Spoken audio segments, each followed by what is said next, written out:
Awesome. Asha, good morning, and how are you? Doing well, hanging in there, hoping for Yeah, the best. yeah, hanging in there. That's the right way to put it. Right? As Uh, somebody said it to me, everything is fine and nothing is fine. that's true. That's true. It's weird how memes have come to life now, right? That they're no longer just a distraction; they are our reality Yeah, well, as a it's result also of it's this. interesting how meaningful the question "How are you?" has become. That's We all have true. to really think hard about how to answer that question. That's true. That's true.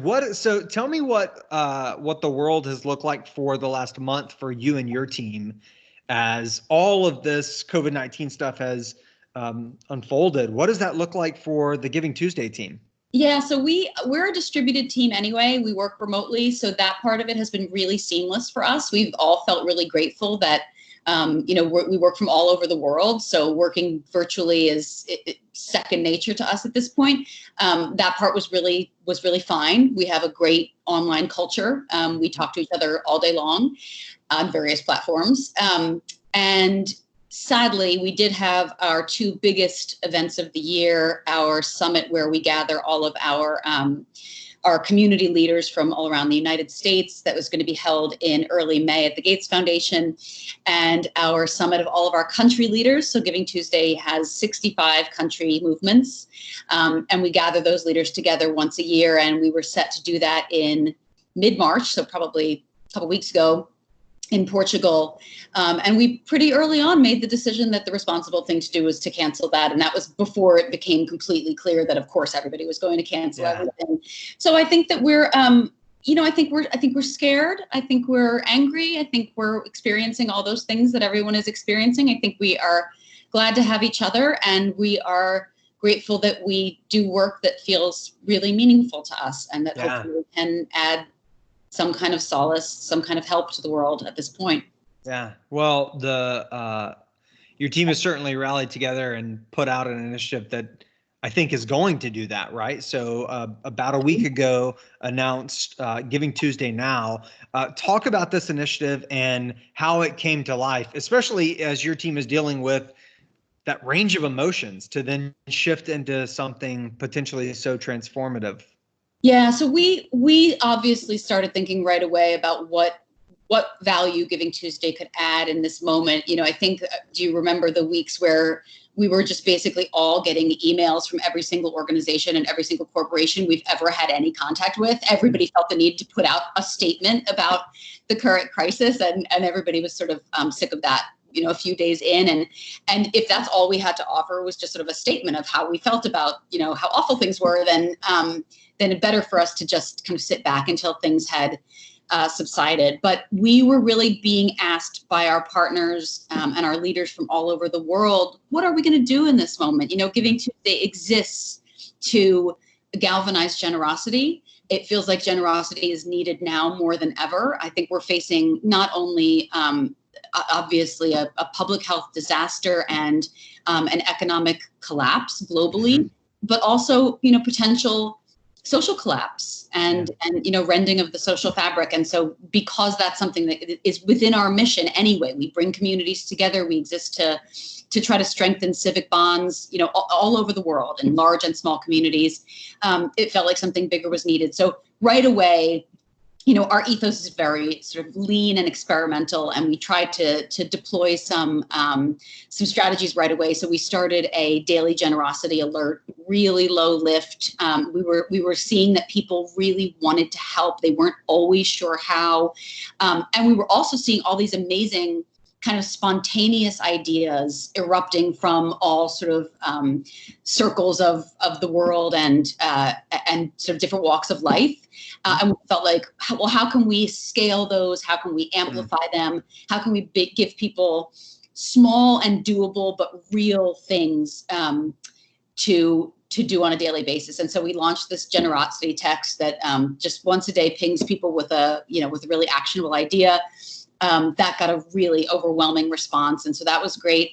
And then we just started thinking about, what does Giving Tuesday do best? And that is to galvanize people, to coalesce around a particular idea, around a particular moment.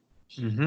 And that's how the idea for Giving Tuesday now was born. And the idea is very much along Giving Tuesday lines, right? It's a day for people to express generosity in whatever way feels meaningful for them.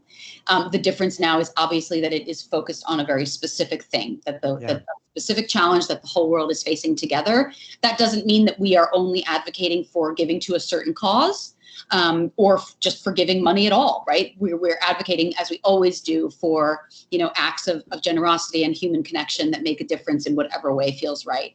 So that's how the idea was born. We immediately put the word out to sort of our closest partners, our global leaders, our community leaders, to see if it felt right. Being aware that this crisis is hitting different countries, different regions in different ways at different times, and that people would be able to activate in different ways in response to that. We also launched what we're calling the Starling Fund, which is $200,000 of granting money that we've pulled from other areas of our own budget, that we will give to our communities and countries as much as we can, prioritizing areas that are in poverty or in extreme crisis, so that they can really make the most of Giving Tuesday now. That's awesome, Asha. That's incredible. And to do that, and you're right, the history of the organization, the history of the movement is about being nimble and amplifying generosity, right? And scaling it. And so those are some amazing initiatives that have come about in a very short order. What's been not about the Starling Fund, but about Giving Tuesday now, what's been the feedback that you've heard from nonprofits, both in the US and then abroad, about their involvement, what they're thinking about ahead of Tuesday, May 5th, and how their plans are coming together?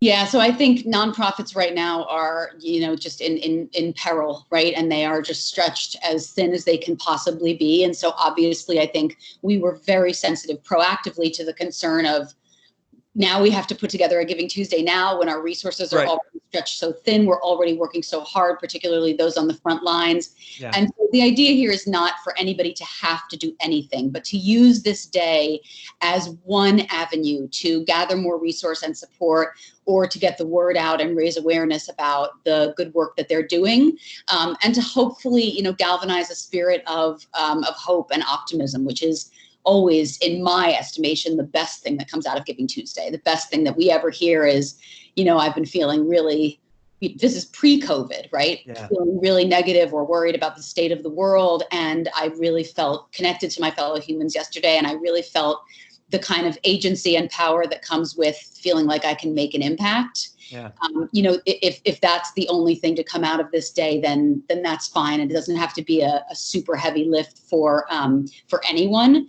But I do think that we've, overwhelmingly had a positive response, and we're putting out as many tools and resources and webinars and what have you, to be of as much assistance to make those days a success as we possibly can.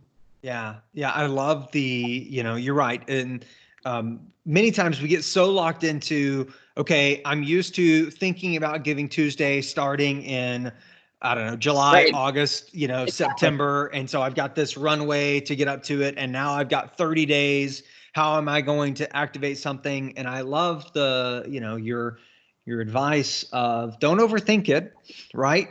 Just, find a way to galvanize and amplify. And, maybe that looks like asking some of your biggest supporters to do something in their social space, right?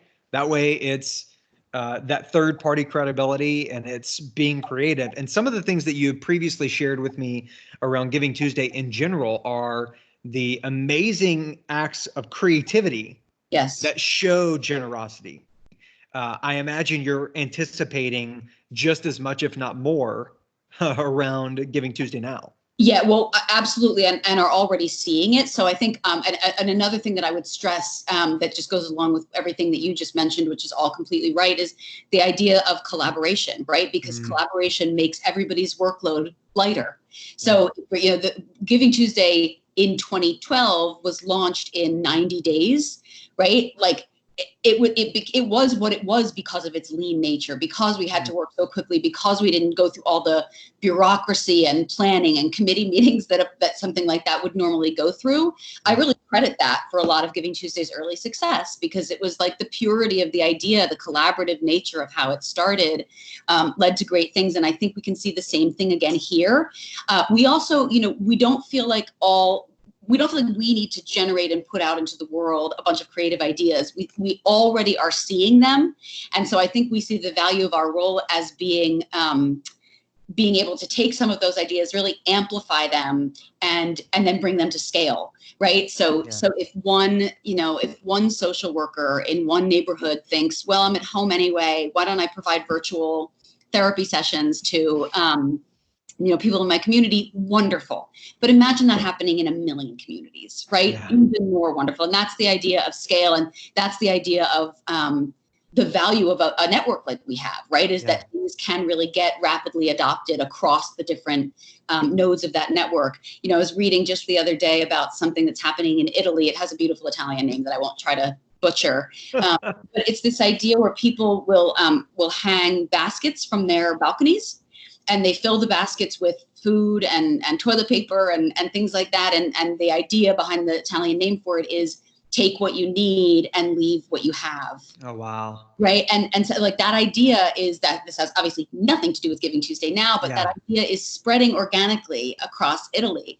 And that's the kind of thing that we'll encourage, right, on Giving Tuesday now. So there's the nonprofit side of it, but there's also just the community level side of it, the people like you and me who are sitting in our houses. Right.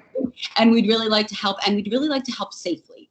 Yeah. Right. Which that will also be a big sort of emphasis behind everything we're doing. And I think we absolutely, to your point, rely on many of our launch partners. So we, who I've been just blown away by, we thought of this idea, spent a week reaching out to Facebook and LinkedIn and the UN Foundation and the CDC Foundation and a whole bunch of other folks who just like right away were like, yes, we're in, we're in as partners. And normally that kind of, how that kind of approvals process would normally work. I think people are showing that they're really willing to move fast and sidestep bureaucracy to make a difference.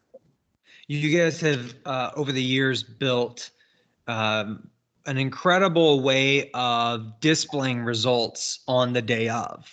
Right, showing impact and sharing stories. What is Tuesday, May 5th going to look like in the various places, like in your home and in other places for the Giving Tuesday staff in terms of celebrating and talking about what's going on? So such a good question. I think in terms of measurement, how we'll measure what happens on Giving Tuesday now, it's going to be different than a normal Giving Tuesday, but it's also going to be more ambitious than a normal Giving Tuesday. Okay. And we're pretty ambitious.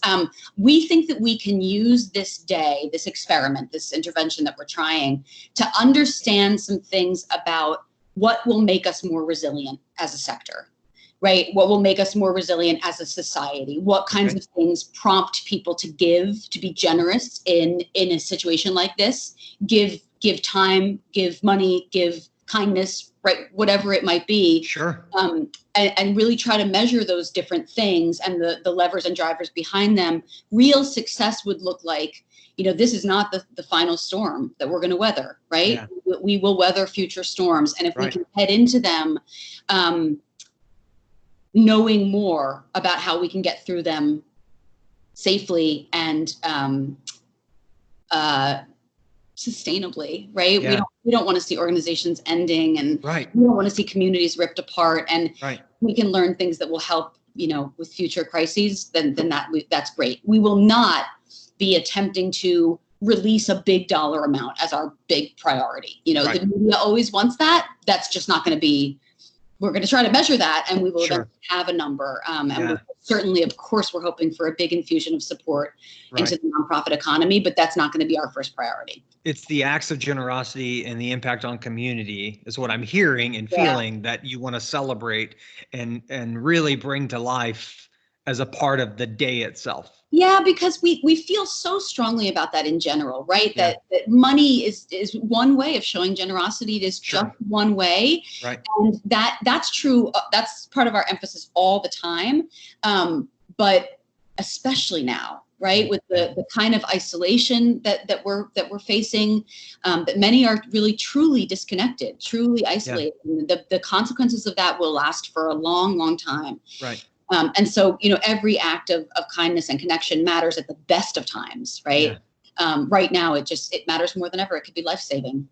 So, and you called it an intervention earlier, and I love that. Is this a one-time intervention, or is this potentially a model for similar Giving Tuesdays in the future? I can't imagine that it is, and I'll tell you why. The reason is that Giving Tuesday kind of very emphatically is not a reaction to disasters. Yeah. Right? It's a celebration of the positive impact we each have the ability to make on our world and our communities. Right. And so pivoting Giving Tuesday to be in reaction to every bad thing that happens would just not be within our philosophy, right? Yeah, totally get that. This felt different.